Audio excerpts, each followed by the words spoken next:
कोई धर्म नहीं सिखाता है चोरी करो, हत्या करो और झूठ बोलो, ऐसा कोई धर्म नहीं सिखाता है।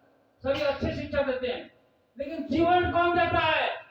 जीवन तो वो नहीं देते हैं ना, गुरु नहीं देते हैं, स्वामी नहीं देते हैं, बाबा नहीं देते हैं जीवन। जीवन केवल प्रभु यीशु देते हैं, इसलिए उसका नाम जीवन दाता है। वो जीवन देने वाला आत्मा है।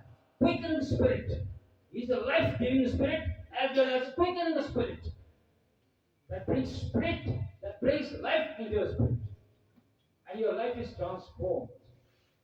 ये है उसका कॉन्सिक्वेंस। इसलिए जब हम बाइबल पढ़ते हैं, हमें ये निश्चित करना चाहिए कि मेरा हृदय कहीं ऐसा तो नहीं कि कहीं मर चुका है। संसार के प्रभाव से मेरे हृदय को इतना दबा के तो कहीं नहीं रखा है कि मैं प्रभु की आवाज को सुन नहीं पा रहा। इसलिए अपने हृदय को सब समय हमको प्रभु के वचन को ग्रहण करने के लिए तैयार रखना चाहिए, तब हमें बहुत फायदा होगा।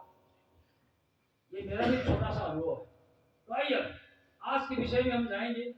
आज का विषय ये साल का अंतिम आज रात है।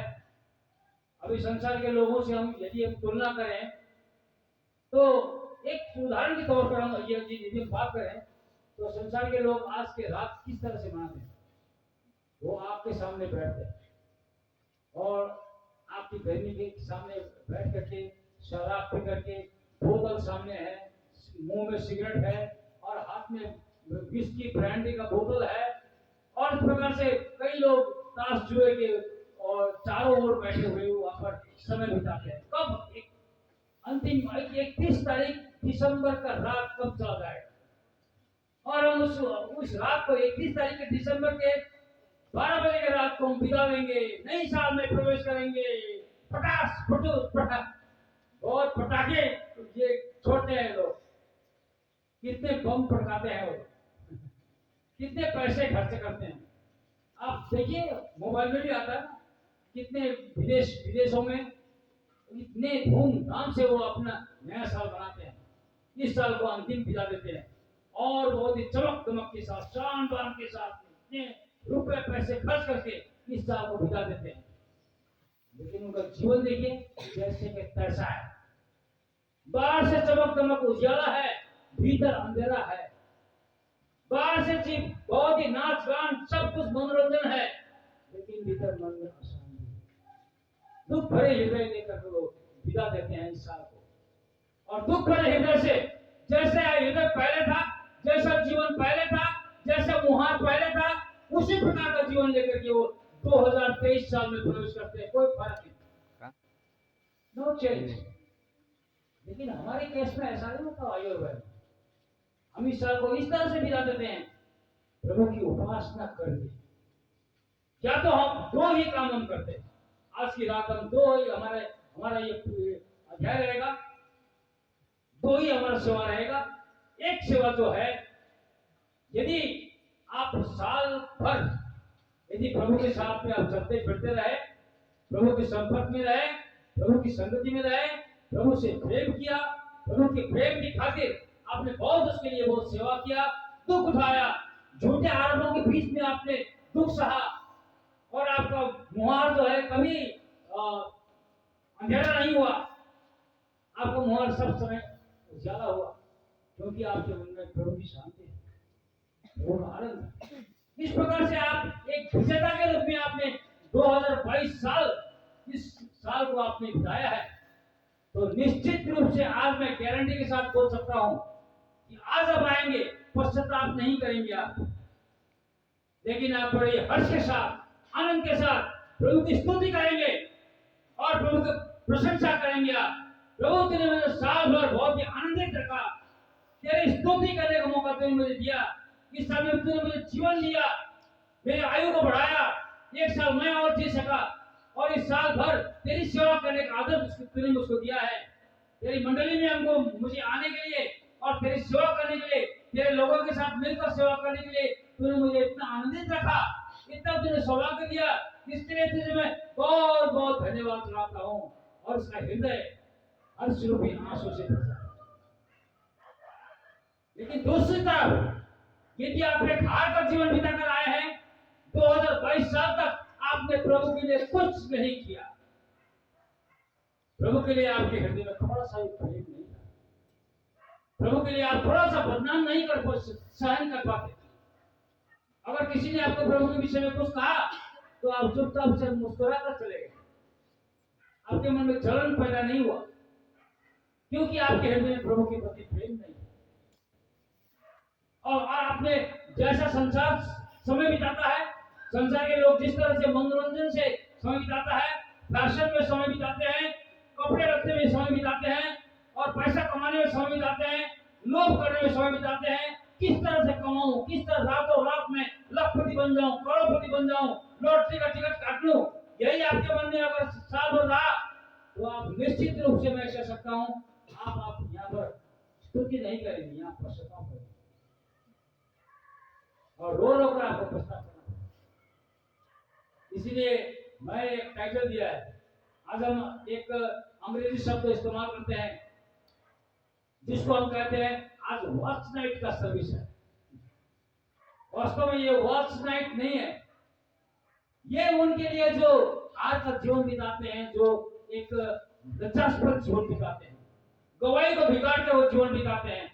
ऐसे विश्वासी कितने हैं, प्रभु के बच्चे हैं, प्रभु के संतान हैं, ऐसे जो अन्य जातियों के बीच में प्रभु का नाम ऊंचा करने के बजाय प्रभु के नाम को गिराते हैं और बदनामी का जीवन बिताते हैं। किस चरित्र से आप जीते हैं ये केवल प्रभु को मालूम है। ऐसा के हृदय में कभी स्तुति और प्रशंसा प्रभु के लिए नहीं होगा और वो आंसू के साथ पश्चाताप के साथ यहाँ पर आए होंगे। इसलिए मैं कहता हूं कि ये वॉच नाइट नहीं है, लेकिन ये वास्तव में वॉश नाइट है। WATCH वॉच नाइट नहीं, उनके लिए wash night WASHNIGHT wash night, अर्थात अपने पापों को धोने का रात है उनके लिए। अपने दुख भरे आंसुओं को, पश्चाताप के आंसुओं को प्रभु के सामने बहाने के लिए ये रात है उनके लिए। कितना फर्क है। इसलिए 3 प्रकार का पॉइंट मैं आपके सामने रखूंगा। एक जो है अनुभव के आंसू होते हैं। आदमी इंसान जो है ना, उनके 3 प्रकार के आंसू होते हैं। एक पहला आंसू होता है अनुभव का आंसू। ये उनके जीवन में एक ऐसा अद्भुत अनुभव आया है।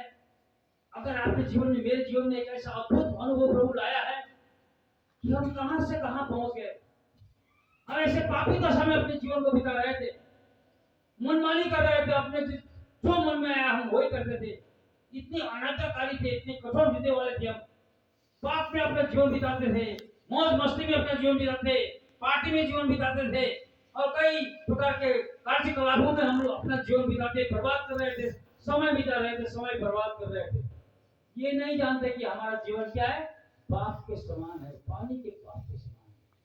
हमारा जीवन एक सुंदर फूल के समान है, जो अभी दिखता है बहुत सुंदर है, बहुत महकता हुआ फूल है, सुगंध देता है, लेकिन कई कुछ दिनों के बाद में वो मुरझा जाता है। हमारा जीवन एक घास की तरह है, हरा घास है। वो घास पहले तो बहुत ही हरा भरा दिखता है, बसंत ऋतु में कितना अच्छा सुंदर दिखता है वो, और भेड़ बकरी उसमें चराते हैं, ये गड़ेरी वगैरह। लेकिन वही घास जब सूख जाता है, वो धूप से उसको सूखना पड़ता है और देखते देखते वो पीला और काला हो जाता है। हमारा जीवन केवल एक छाया की तरह होता है। बाइबल क्या है मनुष्य का जीवन? 12 बजे के दिन में आप देखिए, अपना छाया आपके सामने होगा, लेकिन वो छाया कब तक रहेगा? जब तक दिन का उजाला है तब तक छाया रहेगा, और कुछ समय के बाद, कुछ घंटे के बाद वो छाया नहीं रहेगा, वो खत्म हो जाएगा। मनुष्य का जीवन भी इसी तरह का है करके बाइबल बताता है। 4 प्रकार का मनुष्य का जीवन है। इस प्रकार के क्षणिक जीवन में अपना जीवन बर्बाद कर रहे हैं कई लोग, और बड़े दुख के साथ कहना पड़ता है कि और तो और हो गए, लेकिन हम विश्वासी भी, जो प्रभु के संतान हम अपने आप को कहते हैं, क्रिश्चियन कहते हैं, अपने आप को विश्वासी कहते हैं, प्रभु के झूठ के कहते हैं, एल शदाई के झूठ के कहते हैं, ऐसा जीवन हम बिताते हैं, शर्मिंदगी की जीवन बिताते हैं, और यही जीवन लेकर के हम प्रभु के घर में आते हैं। यह अनुभव प्रभु ने दिया। प्रभु एक ऐसे बर्बाद हुए जीवन को इस तरह से वो बदल देता है, इस तरह से वो चेंज करता है कि आप एक नई सृष्टि बन जाते हैं। प्रभु के आत्मा का ये शक्ति है, सामर्थ है। जब प्रभु के आत्मा आपको पकड़ लेगा तो आप एक दुष्ट व्यक्ति से एक दयालु व्यक्ति बन जाएंगे, एक कठोर व्यक्ति से आप एक करुणामय व्यक्ति बन जाएंगे। इस तरह का परिवर्तन प्रभु हमारे जीवन में लाता है। इसलिए बाइबल कहती है दूसरा कुरिन्थी 5:17 में यही बात करता है, स्पष्ट रूप से कहता है, यदि कोई मसीह में है तो वो नई सृष्टि है, पुरानी बातें बीत गई है, देखो सब नया हो गया। ये प्रकार का जीवन का गवाही हमारे अंदर आता है और बाहरी रूप से भी प्रकट करता है। हम एक चमकीले साक्षी बन जाते हैं दूसरों के लिए। अरे भाई, अरे तुम तो कल तक शराब पीकर बोतल जेब में डाल करके तुम चल फिर रहे थे, शराब पी रहे थे, ताश चोर खेल रहे थे, सब प्रकार की गंदगी मुंह से निकलता था तुम्हारा, गाली बकते थे तुम, लेकिन आज तुम्हें क्या हो गया? ऐसा जीवन प्रभु देता है। दूसरे लोग देख करके आश्चर्य करेंगे, ये व्यक्ति कैसा था और कैसा हो, क्यों हो गया ऐसा?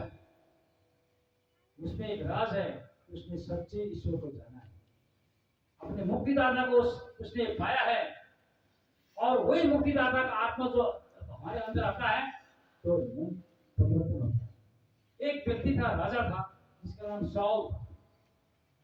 उस शाऊल को राजा अभिषेक करने के लिए जब सामुएल भविष्यवक्ता आया, तो सामुएल भविष्यवक्ता जब आता है तो तेल लेकर के आता है और उसको राजा अभिषेक करने के लिए तैयार हो जाता है।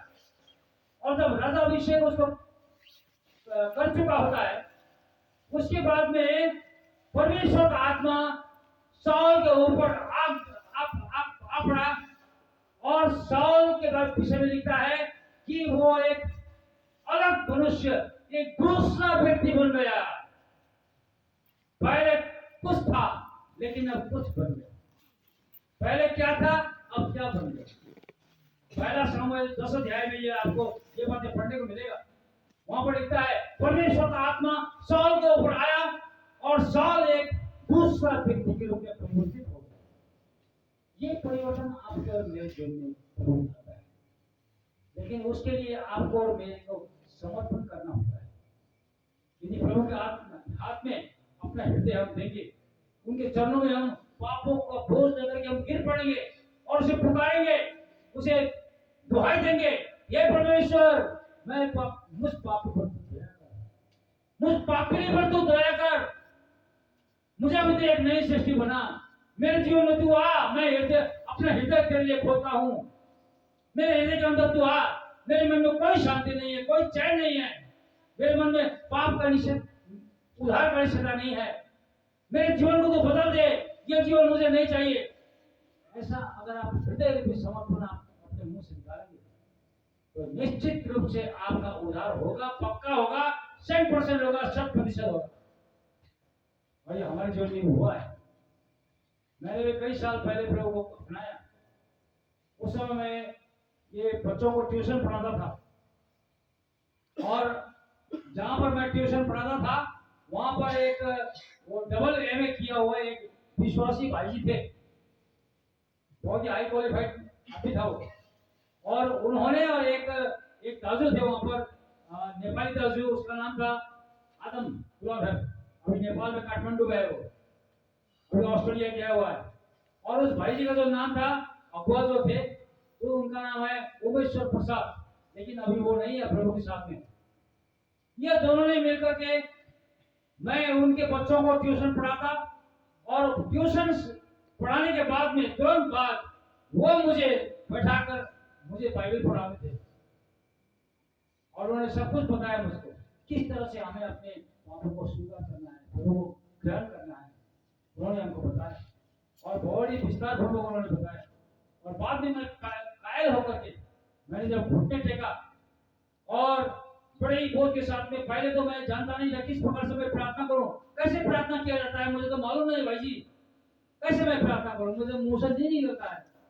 हम आपको सिखाएंगे, और जिस प्रकार से मैं आपको कहूंगा ऐसा कहने के लिए आप कहिए, बीच कहिए। तो उन्होंने जब शुरू किया तो आधे तक पहुंच गए वो बता रहे थे कि इस तरह से प्रार्थना करना है प्रभु यीशु के साथ। तो आधे जब उन्होंने खत्म किया तो पता नहीं कहां से कैसे अपने आप मेरे हृदय में से, मेरे मुंह में से ऐसा शब्द का ये जड़ का फोट उठा, इतना शब्द आया मुंह से, अपने आप कहां से आया पता नहीं मुझे।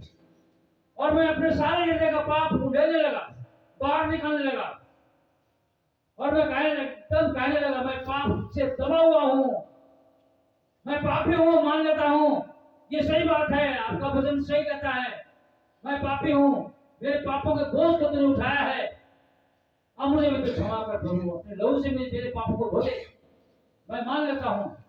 घुटने टेक कर नम्रता के साथ में उनके बिना बताए हुए वो भाई जी जो थे वो तो आधा सिखाकर हमको वो तो चुप रह गए। उसके बाद तो मैं अपने आप खुद से इतना बोलने लगा, इतना प्रार्थना करने लगा, अपने आप कहां से आया पता नहीं, और मैं पछताव करने लगा, पछताव के ऊपर पछताव करने लगा।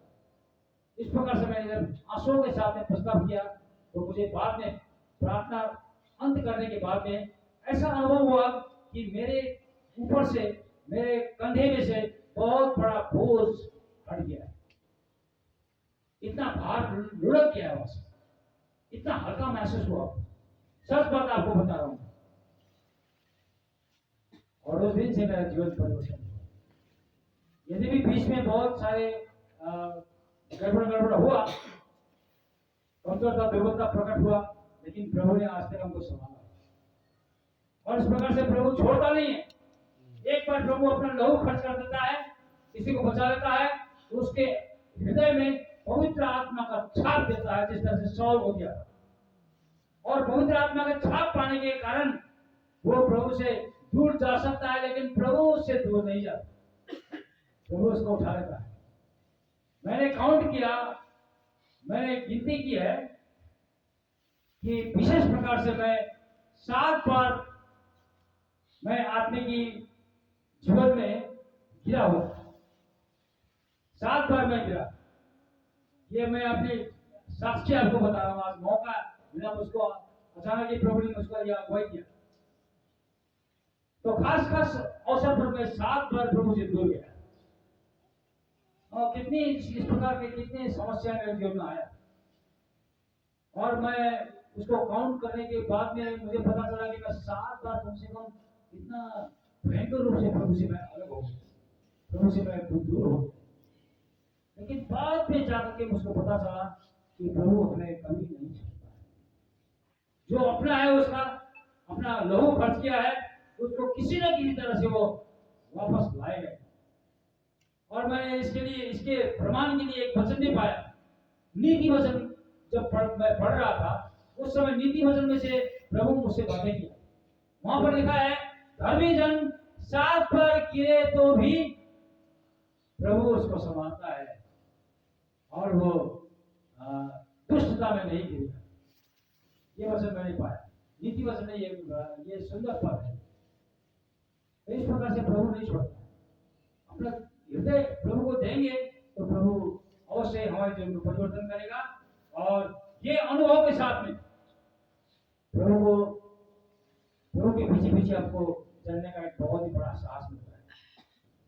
ये मैं गर्व के साथ नहीं कह रहा हूं, लेकिन बहुत ही आनंद के साथ आपको बता सकता हूं कि प्रभु के अनुग्रह से आज तक मैं संभाला गया हूं, बस इतना ही कहा। तो इसी प्रकार का एक उदाहरण हम यहाँ पर देखते हैं पतरस के जीवन में। पतरस प्रभु के साथ साथ चल रहा था, जहां प्रभु जाता था पतरस भी उसके पीछे जाता था, उसके संग संग चलता था। जहां प्रभु विश्राम लेते थे वहां पर पतरस भी रहता था, नदी के किनारे हो चाहे समुद्र के किनारे।